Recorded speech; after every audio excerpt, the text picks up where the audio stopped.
Renungan pagi menjadi Putra dan Putri Allah oleh Ellen G. White, 9 Maret 2021. Mari kita berdoa. Bapa kami yang di sorga, Allah pencipta langit dan bumi, laut dan segala isinya, Allah yang maha besar, maha kuasa, sumber segalanya, yang kami sembah selalu melalui anak-Mu yang tunggal, Yesus Kristus. Terpujilah Yesus, anak Allah yang maha tinggi, yang olehnya segala sesuatu telah diciptakan. Pada pagi hari ini kami bersyukur boleh bangun dan berbakti, dan sebagaimana membaca sebagian daripada nasihat firman-Mu, kiranya Roh-Mu ya Yesus menuntun kami ke dalam seluruh kebenaran, hidup kami diubahkan. Beserta kami sepanjang perbaktian ini, kehendak-Mu yang jadi, ampun kami akan dosa dan salah, karena kami berdoa hanya dalam nama Anak Allah yang tunggal, Yesus Kristus, yang adalah Tuhan dan Juru Selamat kami. Amin. Renungan hari ini akan dibacakan oleh Saudara Amir Siregar. Silahkan, Saudara Amir. Terima kasih. Selamat pagi untuk kita semua. Bacaan renungan pagi kita tanggal 9 Maret, kita harus memperhatikan pelajaran-pelajaran alam. Ayatnya tertulis di dalam Matius 6 ayat 28, demikian firman Tuhan. Dan mengapa kamu khawatir akan pakaian? Perhatikanlah bunga bakung di ladang yang tumbuh tanpa bekerja dan tanpa memintal. Matius 6 ayat 28.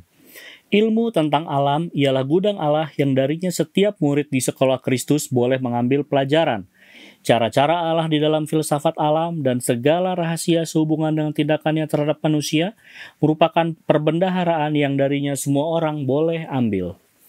Bunga di padang dengan segala jenisnya yang tidak terhitung adalah senantiasa melayani kesukaan anak-anak manusia. Allah sendiri telah memberi makan tiap-tiap akar agar ia boleh menyatakan kasih-Nya kepada semua yang mau dihaluskan dan ditaklukkan oleh segala perbuatan tangannya. Kita tidak memerlukan pertunjukan palsu. Kasih Allah dinyatakan oleh hal-hal yang indah dari ciptaannya.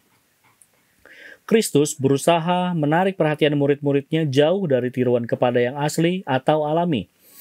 Jadi jika demikian Allah mendandani rumput di ladang yang hari ini ada dan besok dibuang ke dalam api, tidakkah Ia akan terlebih lagi mendandani kamu, hai orang yang kurang percaya? Mengapakah Bapa kita yang di surga tidak menutupi bumi ini dengan karpet berwarna coklat atau kelabu? Ia memilih warna yang paling menyenangkan, yang paling berkenan kepada panca indera. Betapa menggembirakan hati serta menyegarkan roh yang penat memandang bumi yang dihiasi dengan warna hijau hidup. Tanpa pembungkus ini, udara akan penuh dengan debu, dan bumi pun akan tampak seperti gurun pasir.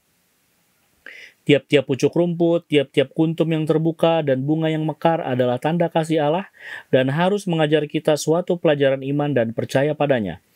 Kristus menarik perhatian kita kepada kecantikan yang alami dan menjamin kepada kita bahwa pakaian yang paling mulia dari raja yang terbesar pernah memegang tongkat kerajaan tidaklah sebanding dengan pakaian yang dipakai oleh bunga yang paling sederhana. Engkau yang berkeluh akan keindahan buatan yang hanya dapat dibeli oleh kekayaan, akan lukisan-lukisan yang mahal-mahal, perabot-perabot rumah dan pakaian, dengarlah kepada suara guru ilahi itu. Ia mengarahkanmu ke bunga di ladang, bentuknya yang sederhana tidak dapat diimbangi oleh kecakapan manusia. Demikian bacaan kita pagi ini, Tuhan memberkati. Terima kasih atas penata layanan Saudara Amir. Tuhan Yesus memberkati. Selamat pagi saudaraku dalam Tuhan. Roh Nubuat menyatakan yang berikut ini dalam Kerinduan Segala Zaman, halaman 60 paragraf 2. Dan terbentang di hadapannya ialah perpustakaan besar dari segala hasil ciptaan Allah.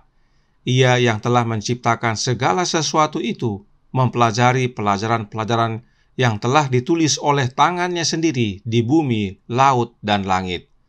Terpisah dari jalan-jalan dunia ini yang cemar, ia mengumpulkan himpunan ilmu pengetahuan dari alam kejadian.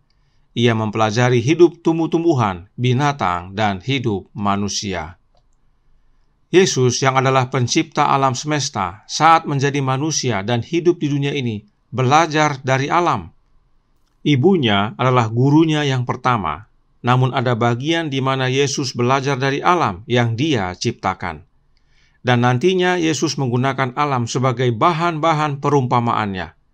Salah satu perumpamaan yang penting setiap umat Allah pahami adalah perumpamaan pokok anggur yang benar. Dalam perumpamaan itu, Yesus hendak menggambarkan peran Bapa dan anaknya, sebab Bapalah sumber segala penghiburan dan diwujudkan di dalam anaknya. Dan penghibur itu digambarkan sebagai sari pokok anggur tersebut, yang adalah kehidupan bagi ranting-ranting. Jadi, penghibur itu bukan di luar Yesus dan berbeda dengan Yesus, tetapi penghibur itu di dalam Yesus, layaknya sari pokok anggur. Dan karenanya penghibur itu adalah rohnya Yesus itu sendiri. Rohnya Yesus itulah kehidupan bagi kita, ranting-rantingnya.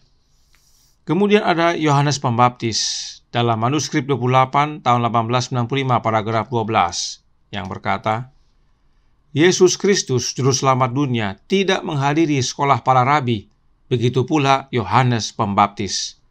Dipresentasikan kepada Yohanes bahwa pelajaran terbaik harus dipelajari dari alam. Yohanes Pembaptis juga tidak bersekolah di sekolah rabi-rabi, tetapi di alam dan gurunya adalah Allah itu sendiri. Jadi baik Yohanes Pembaptis dan Yesus tidak belajar di sekolah rabi-rabi, namun belajar dari alam. Karena hal ini, Counsels to Parents, Teachers, and Students halaman 446 paragraf 3 menyatakan, Yesus dan Yohanes dinyatakan oleh para pendidik pada zaman itu sebagai orang bodoh karena mereka tidak belajar di sekolah para rabi. Tetapi Allah langit dan bumi adalah guru mereka, dan semua yang mendengar heran akan pengetahuan mereka tentang kitab suci. Mengapa Yesus dan Yohanes Pembaptis tidak bersekolah di sekolah rabi-rabi? Kerinduan Segala Zaman, buku pertama, halaman 150, paragraf 1, menyatakan, Allah telah menuntun Yohanes Pembaptis untuk tinggal di padang belantara supaya ia dapat terlindung dari pengaruh imam-imam dan rabi-rabi dan disiapkan untuk tugas istimewa.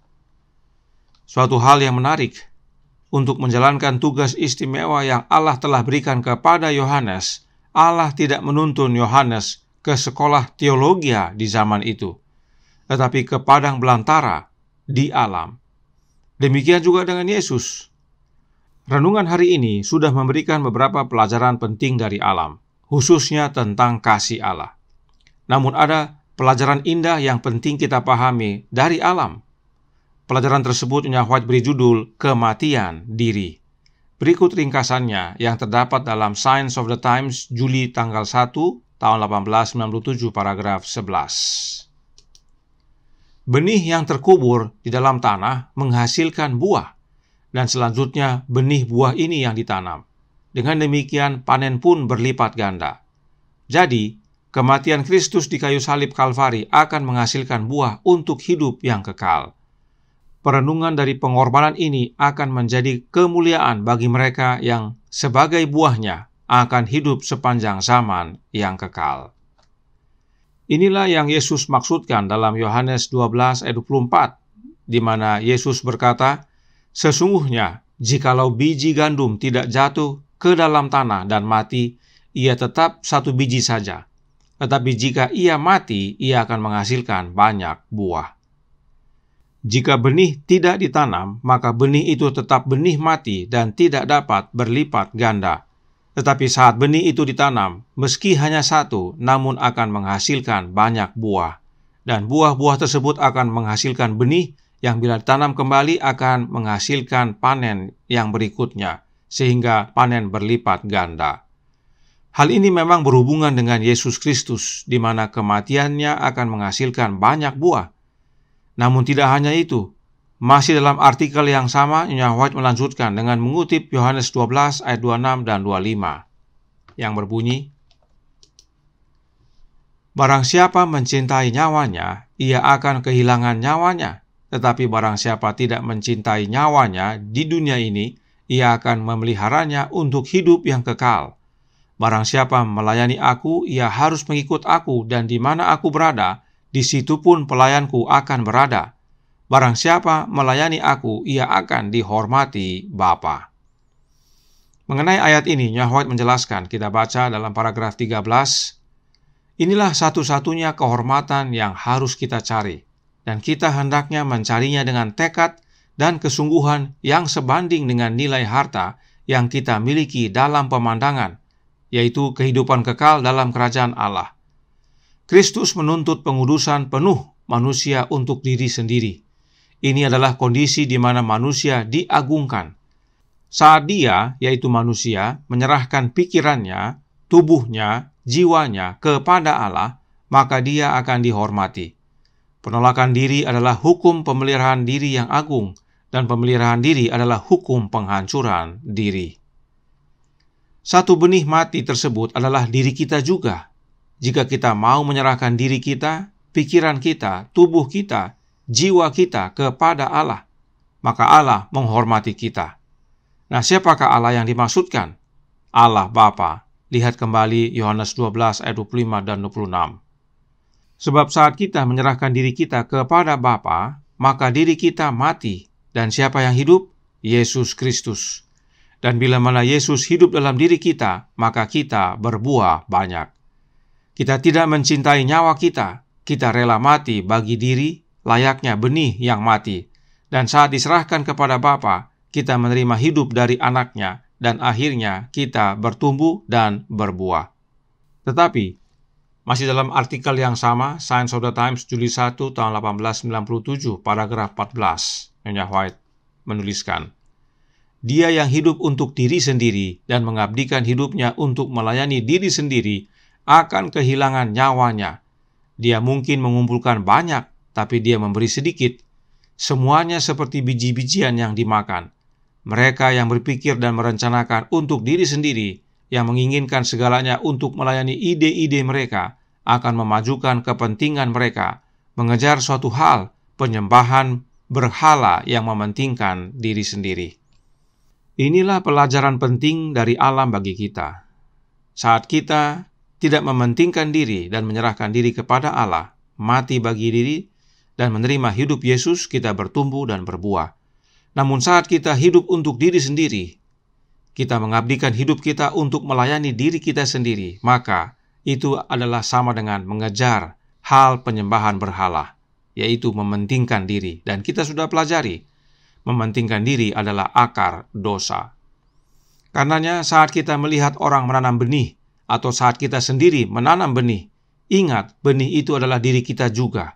Kita perlu mati agar Kristus yang hidup dan kita menjadi hidup, bertumbuh, dan berbuah. Dan tidak hanya berbuah. Masih dalam artikel yang sama, dalam paragraf yang sama, Nyonya White menyatakan, "Tetapi mereka yang membenci kehidupan ini, yang memilih kematian daripada hidup tanpa Kristus, memenangkan sorga." Science of the Times, Juli 1, tahun 1897, paragraf 14. Mereka yang rela mati demi beroleh Kristus akan memenangkan sorga atau menerima kehidupan kekal. Kiranya ini menjadi bahagian kita, sebagaimana Martin Luther kemarin berkata, hidup kita ini tidak berarti. Karenanya, kalaupun mati, tetapi yang terutama adalah kita memajukan pekabaran Injil. Sebab Injil itulah benih yang ditanam. Tuhan memberkati, saya bawa dalam nama Yesus. Amin. Mari kita berdoa. Bapa kami yang di sorga, Allah pencipta langit dan bumi, laut dan segala isinya, Allah yang maha besar, maha kuasa, sumber segalanya, yang kami sembah selalu melalui anak-Mu yang tunggal, Yesus Kristus. Terima kasih atas nasihat yang indah pagi hari ini melalui pelajaran alam. Kami belajar di sekolah Kristus, belajar dari alam. Sebab Yesus sendiri, Sang Pencipta, belajar dari alam saat Dia menjadi manusia di dunia ini. Dan salah satu yang penting bagi kami adalah mati bagi diri. Tolong kami ya Bapa, curahkan roh anak-Mu dalam hati ini, agar masing-masing kami mati bagi diri, dan Yesus yang hidup, maka kami bertumbuh dan berbuah. Beserta kami sepanjang perbaktian ini kehendak-Mu yang jadi. Ampun kami akan dosa dan salah, karena kami berdoa hanya dalam nama anak Allah yang tunggal, Yesus Kristus, yang adalah Tuhan dan Juru Selamat kami. Amin.